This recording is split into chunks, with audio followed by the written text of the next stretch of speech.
আল্লাহ তাআলা বলতেছেন যে তুনজিকুম মিন আযাবিন আলীম। আল্লাহ তাআলা বলেন যে সর্বপ্রথম যে পুরস্কারটা হবে সেটা হবে বান্দা আমি যে জাহান্নাম তৈরি করেছি, যে কঠিন জাহান্নাম তোমাদের জন্য তৈরি করেছি, এই কঠিন জাহান্নাম থেকে আমি আল্লাহ তোমাদেরকে মুক্তি দান করব। তাহলে কিসের মাধ্যমে মুক্তি হবে? জাহান্নাম থেকে মুক্তির একমাত্র কারণ হলো বান্দা একটা ব্যবসা করবে, আর এই এক ব্যবসার বিনিময়ে বান্দা যখন ব্যবসা সঠিক করে দুনিয়ার থেকে আখিরাতে চলে যাবে, তখন আল্লাহ তাআলার পক্ষ থেকে আখিরাতে তার জন্য আল্লাহ তাআলা 5টা পুরস্কার রাখছে। আর 5 পুরস্কারের মধ্যে 1 নাম্বার পুরস্কার হলো আল্লাহ তাআলা বলেন তুনজিকুম মিন আযাবিন আলীম। আল্লাহ তাআলা বলেন যে বান্দা তোমাকে আমি যে জাহান্নাম, কঠিন জাহান্নাম তৈরি করেছি, আমি যে জাহান্নাম তৈরি করেছি, এই জাহান্নাম থেকে বান্দা আমি তোমাকে মুক্তি দান করব। জাহান্নাম থেকে মুক্তি দান করার উদ্দেশ্য তো আল্লাহ তাআলা বলে দিলেন যে জাহান্নাম থেকে মুক্তি দান করবেন 1 নম্বর পুরস্কার বান্দার জন্য। কিন্তু কাদেরকে ওই জাহান্নাম থেকে মুক্তি দান করবেন, কঠিন জাহান্নাম থেকে মুক্তি দান করবেন? আল্লাহ তাআলা সূরা ওয়াকিয়ার ভিতরে আল্লাহ তাআলা বলেন যে এমন জাহান্নাম থেকে আমি আমার বান্দাদেরকে মুক্তি দান করব, ওই সকল বান্দাদেরকে মুক্তি দান করব যারা দুনিয়ার মধ্যে আমি আল্লাহ তাআলার সঙ্গে একটা ব্যবসা করেছি, আর ওই এক ব্যবসার বিনিময়ে আমি বান্দাকে এমন এক জাহান্নাম থেকে মুক্তি দান করব। আল্লাহ তাআলা বলেন ওয়াসহাবুশ শিমাল মা আসহাবুশ শিমাল ফি সামুমিন ওয়া হামীম ওয়া যিল্লিম মিন ইয়াহমুম লা বারিদিন ওয়া লা কারীম।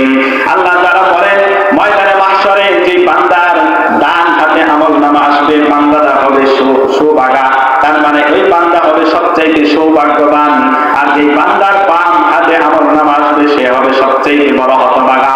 আল্লাহ তাআলা বলেন আসহাবুশ শিমাল ওয়া আসহাবুশ শিমাল, ময়দানে মাহশরে যার বাম হাতে আমলনামা আসবে সে হলো সবচেয়ে বড় হতভাগা। আর এই হতভাগা যারা এরকম ভাবে জাহান্নামের ভিতরে হতভাগাদের জন্য আল্লাহ তাআলা জাহান্নাম রাখছেন, এমন এক জাহান্নাম রাখছেন যে আল্লাহ তাআলা বলেন ফি সামুমিন ওয়া হামীম ওয়া যিল্লিম মিন ইয়াহমুম লা বারিদিন ওয়া লা কারীম ইন্নাহুম কানু ক্বাবলা যালিকা মুতরাফিন। আল্লাহ তাআলা বলেন যে এমন এক জাহান্নাম রাখছি যে জাহান্নামের মধ্যে খালি ধোঁয়া, এরকম ধোঁয়া, কালো ধোঁয়া থাকবে, এরকম মানে ঠান্ডা বরফের মতো ঠান্ডা থাকবে, সব কিছু বরফ, তো দুনিয়ার বরফ যেমন ঠান্ডা তার থেকেও আরো দ্বিগুণ কঠিন ঠান্ডা বরফ থাকবে। তো এমন জাহান্নাম থেকে আল্লাহ তাআলা বান্দাদেরকে মুক্তি দিবেন। যে 1 নম্বরের পুরস্কার আল্লাহ তাআলা বললেন যে তুনজিকুম মিন আযাবিন আলীম, যে জাহান্নাম থেকে বান্দাদেরকে মুক্তি দেওয়া হবে সেই জাহান্নামটা হলো যে বরফের চাইতেও বেশি শীতল এমন এক জাহান্নাম। আর এই জাহান্নামের মধ্যে থাকতেছে কি খালি ধোঁয়া, এরকম এই ধোঁয়া মিশ্রিত এক জাহান্নাম থেকে বান্দাদেরকে আল্লাহ তাআলা মুক্তি দিবেন। কিন্তু ওই জাহান্নামের ভিতরে যাওয়ার জন্য বান্দার কি কারণ? কারণ হলো আল্লাহ তাআলা বলেন ওয়াকানু ইউসিররুনা আলাল হিনসিল আযীম, দুনিয়ার মধ্যে যারা বড় বড় গুনাহ করছে। আল্লাহ তাআলা বলেন যে এই যে জাহান্নাম, এই কঠিন জাহান্নামের ভিতরে বান্দার যাওয়ার কারণ হলো যে বান্দা দুনিয়ার মধ্যে বড় বড় গুনাহ করছে, গুনাহ কবিরা করছে, গুনাহ এরকম বেদাতি কাজ করছে, হারাম গান বাদ্যযন্ত্রের ভিতরে লিপ্ত আছে, সুদ খাইছে, ঘুষ খাইছে, এরকম নর্তকী নাচাইছে, নিজের মন গড়া মনে যা চাইছে তাই করছে, তাই করে ঘুরে বেড়াইছে, নিজের ক্ষমতা পাওয়ার পরে পরবর্তীতে মানুষের দুর্বলের উপরে তারা জুলুম করছে। আর এরকম কার্যকলাপ যারা করছে আখিরাতে তাদের জন্য আল্লাহ তাআলা এই জাহান্নামের ভিতরে রাখছেন। যে জাহান্নাম, এই জাহান্নামের মধ্যে যে বান্দা যখন থাকবে, থাকার পরবর্তীতে আল্লাহ তাআলার কাছে বলবে আয় আল্লাহ, বান্দা যখন বরফের ভিতরে থাকবে তখন আল্লাহ তাআলার কাছে বলবে আয় আল্লাহ, অল্প সময়ের জন্য হলেও আপনি আমাদেরকে এই ঠান্ডা বরফ থেকে উদ্ধার করে একটু গরম জায়গায় নেন। বান্দা যখন বলবে আল্লাহ তাআলার পক্ষ থেকে অর্ডার আসবে, ফেরেশতাদেরকে আল্লাহ তাআলা বলবে ও ফেরেশতারা আমার বান্দার একটু আগুনের ভিতরে নিয়ে ফালাও। বান্দাকে যখন আগুনের ভিতরে নিক্ষেপ করা হবে, কিছুক্ষণ পরে আবার বান্দা বলবে আয় আল্লাহ, আগুনের এত উত্তপ্ত তাপ সহ্য হচ্ছে না, আমাদেরকে একটু ঠান্ডা জায়গায় ব্যবস্থা করে দাও। আবার ফেরেশতাদেরকে আল্লাহ তাআলা হুকুম করবে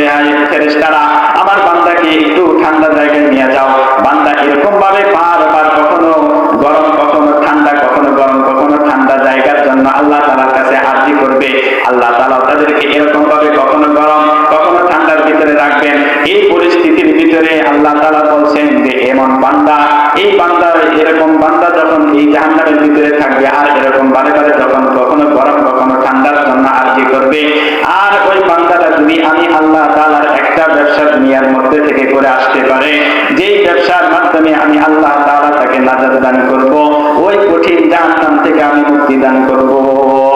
যে বান্দাকে মুক্তি দান করার একমাত্র উদ্দেশ্য কি, যে বান্দা দুনিয়ার মধ্যে একটা ব্যবসা করবে, এই এক ব্যবসার বিনিময়ে আল্লাহ তাআলা এই কঠিন জাহান্নাম থেকে বান্দাকে মুক্তি দান করবে।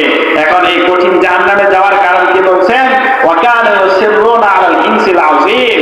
দুনিয়ার মধ্যে বান্দা বড় বড় গুনাহ করছে, নিজের মন গড়া নিজের জীবনকে পরিচালনা করছে, যখন যা খুশি তাই করছে, যখন যা ইচ্ছে তাই করছে, যা মনে চাইছে তাই করে বেড়াইছে, কিংবা নিজের ক্ষমতা যখন নিজের হাতে আসছে এই ক্ষমতার বাহাদুরি দেখায়াও মানুষের উপরে জুলুম নির্যাতন করছে।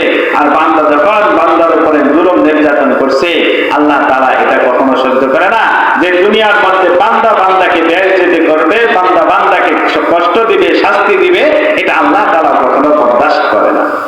তাহলে এই কারণেই বান্দার জাহান্নামে যাওয়ার কারণ হলো কি, বান্দা বড় বড় গুনাহ করছে, মানুষের কষ্ট দিছে, কিংবা হারাম খাইছে, হারাম পথে চলছে, হারাম পথে উপার্জন করছে, সব কিছু যখন করছে এই বান্দারে আল্লাহ তাআলা জাহান্নামের ভিতরে দিছে।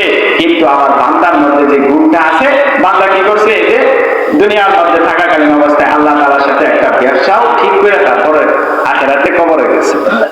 তাহলে এক ব্যবসার বিনিময়ে আল্লাহ তাআলা এক নাম্বার পুরস্কার দিতেছেন। আল্লাহ তাআলা বলতেছেন, তুনজিকুম মিন আযাবিন আলীম, বান্দা আমি তোমাকে কঠিন জাহান্নাম থেকে মুক্তি দিব। এর পরবর্তীতে আল্লাহ তাআলা দুই নাম্বার পুরস্কার মুমিনের জন্য রাখছেন। আল্লাহ তাআলা বলতেছেন, ইয়াগফির লাকুম যুনুবাকুম। আল্লাহ পাক রব্বুল আলামিন বলেন যে বান্দা দুনিয়ার মধ্যে থেকে আমার সাথে একটা ব্যবসা করে তারপরে আমার কবরে আসবে, আমার হাসরের মধ্যে আমার সামনে বান্দা উপস্থিত হবে, বান্দাকে আমি 5টা পুরস্কার দেব। 5 পুরস্কারের মধ্যে 2 নাম্বার পুরস্কারটা হলো বান্দার জন্য, যে বান্দা দুনিয়াতে থাকাকালীন অবস্থায় যত গুনাহ করেছে, আল্লাহ তাআলা বলেন ইয়াগফির লাকুম যুনুবাকুম, বান্দার যে সকল গুনাহ আছে আমি আল্লাহ পাক রব্বুল আলামিন বান্দার ওই সকল গুনাহগুলোকে ক্ষমা করে দেব। এরপরে আল্লাহ তাআলা বলেন যে বান্দার জন্য 3 নাম্বার পুরস্কার আছে। আল্লাহ তাআলা বান্দার জন্য 3 নাম্বার পুরস্কারের ঘোষণা আল্লাহ তাআলা এই আয়াতের পরবর্তীতে বলতেছেন, ইউদখিলকুম জান্নাতিন তাজরি মিন তাহতিহাল আনহার। আল্লাহ তাআলা বলেন বান্দার জন্য 3 নম্বরের পুরস্কার হলো বান্দাকে আমি এমন একটা জান্নাতের ভিতরে প্রবেশ করাবো, যেই জান্নাতের পাদদেশ দিয়া পাশ দিয়া 4টা নহর প্রবাহিত আছে, নহর সমূহ আছে। আর এই নহরের ভিতরে জান্নাত, এমন একটা জান্নাতের ভিতরে বান্দাকে প্রবেশ করাবো, যেই বান্দা জান্নাতের ভিতরে থাকাকালীন অবস্থায় নহর থাকবে, আর এই নহরের ভিতর থেকে বান্দা যখন যা কিছু পান করতে চাইবে আল্লাহ তাআলা অটোমেটিক্যালি তার জন্য এটা ব্যবস্থা করে দিবে। আল্লাহ তাআলা কোরআনে কারীমের আয়াতের ভিতরে, অন্য আয়াতের ভিতরে বলেন যে বান্দার জন্য নহর কয়টা, আল্লাহ তাআলা বলছেন যে 4টা নহরের কথা আল্লাহ তাআলা কোরআনের আয়াতের ভিতরে বলছেন। যে মুত্তাকি বান্দা যারা যারা দুনিয়ার মধ্যে থেকে আল্লাহ তাআলাকে ভয় করছে, আল্লাহ তাআলার ইবাদতের ভিতরে দুনিয়ার মধ্যে লিপ্ত ছিল, আর এই ইবাদত বন্দী করে আল্লাহ তাআলাকে সন্তুষ্টি করে এই বান্দা জান্নাত আখিরাতে এরকম পারি জমাইছে, পারি জমানোর পরবর্তীতে বান্দাকে আল্লাহ তাআলা জান্নাত দিয়েছেন। আর ওই জান্নাতের ভিতরে আল্লাহ তাআলা 4টা নহরের ব্যবস্থা করেছেন। আল্লাহ তাআলা বলেন, মাসালুল জান্নাতিল্লাতী ওয়াইদাল মুত্তাকুন। আল্লাহ তাআলা বলেন মুত্তাকি বান্দার জন্য জান্নাতের ভিতরে যে সকল নিয়ামতগুলো রাখছি তার মধ্যে 4টা নহর রেখে দিয়েছি। আল্লাহ তাআলা এই আয়াতের পরবর্তীতে আল্লাহ তাআলা বলতেছেন, ফিহা আনহারুম মিন মাইন গায়রি আসিন ওয়া আনহারুম মিন লাবানিন লাম ইয়াতাগায়্যার তা'আমুহু ওয়া আনহারুম মিন খামরিন লাযযাতিন লিশ-শারিবিন ওয়া আনহারুম মিন আসালিন মুসাফফা। আল্লাহ তাআলা 4টা নহরের কথা এই আয়াতের ভিতরে বলছেন যে বান্দার জন্য 4টা নহর রাখছি। 1 নম্বরে বান্দার জন্য পানির নহর রাখছি। বলতে পারেন পানির নহর, পানি তো দুনিয়ার মধ্যেও খাইছি, কিন্তু দুনিয়ার পানি যেই পরিমাণ স্বাদ, জান্নাতের ওই নহরের পানির ভিতরে এর থেকে 70 গুণে স্বাদ বেশি থাকবে। আল্লাহ তাআলা বলেন যে 1 নম্বর নহর হলো পানির নহর। এই পানির নহরের ভিতরে আল্লাহ তাআলা যে পানিটা রাখছেন, এটা পানির নহর। এর পরবর্তীতে আল্লাহ তাআলা বলেন যে এর পরবর্তীতে বান্দার জন্য দুধের নহর আছে।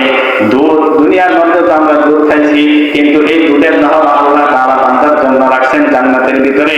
এর পরবর্তীতে আল্লাহ তাআলা এরকম ভাবে বান্দার জন্য মধুর নহর রাখছেন। মধুর নহর দুনিয়ার মধু, কিন্তু আমরা মধু খাইছি, কিন্তু জান্নাতের মধু দুনিয়ার মধুর তুলনায় 70 গুণে সুস্বাদু বেশি হবে। এর পরবর্তীতে 4 নম্বরে যে নহরটা রাখছেন মদের নহর, আল্লাহ তাআলা বলছেন দুনিয়ার মধ্যে যে বান্দা আমি মদ হারাম করে দিয়েছি, আর এই হারাম মদ খাওয়া থেকে যে বান্দা বিরত থাকছে, আর এই হারাম খাওয়া থেকে বিরত থাকার পরবর্তীতে যখন বান্দা আখিরাতে আমার সামনে উপস্থিত হয়েছে, আমার জান্নাতের ভিতরে উপস্থিত হয়ে গেছে। দুনিয়ার মধ্যে আমি হারাম করে দিয়েছিলাম মদ, কিন্তু জান্নাতের ভিতরে বান্দার জন্য আমি মদকে হালাল করে দিয়েছি। শুধু হালাল করি নাই, বরঞ্চ মদের একটা নহর আমি বান্দার জন্য দান করে দিয়েছি। আর এমন এক নহর, মদের নহর। দুনিয়ার মধ্যে আল্লাহ তাআলা মদ কি করছে? মুসলমানের জন্য মদ হারাম, মদ খাওয়া ডাইরেক্ট হারাম, কিন্তু আখিরাতে আল্লাহ তাআলা এই মদই মুমিনের জন্য রেখে দিয়েছেন, মুমিনকে মদই খাওয়াইতেছেন। তাহলে যেহেতু মদ পান করাবেন, আল্লাহ তাআলা আল্লাহ যে নহরগুলো রাখছেন, এই মদের নহরটাও বান্দার জন্য রাখছেন, মুত্তাকি বান্দার জন্য। আল্লাহ তাআলা জান্নাতের ভিতরে 4 নহর রাখছেন। 4 নহরের মধ্যে দুনিয়ার মধ্যে মদ খাওয়া হারাম, কিন্তু আখিরাতে জান্নাতের ভিতরে বান্দা গ্লাসকে যদি কয় পলিশ দিয়া বইরা বইরা মদ খাবো, হারাম না হালাল। তাহলে দুনিয়াটা খাবেন না আখিরাতেরটা খাবেন? বলে দুনিয়াটা খাওয়ার প্রয়োজন আছে? আখিরাতে যদি আমি হালালটা পাই, দুনিয়ার হারাম আমাকে বর্জন করতে হবে। দুনিয়ার হারাম বর্জন করে যখন আখিরাতে হালালটা পাবো, হালালটা যখন আমি খাবো, তখন এটার মাধ্যমে আমার কোনো নেশাও হবে না।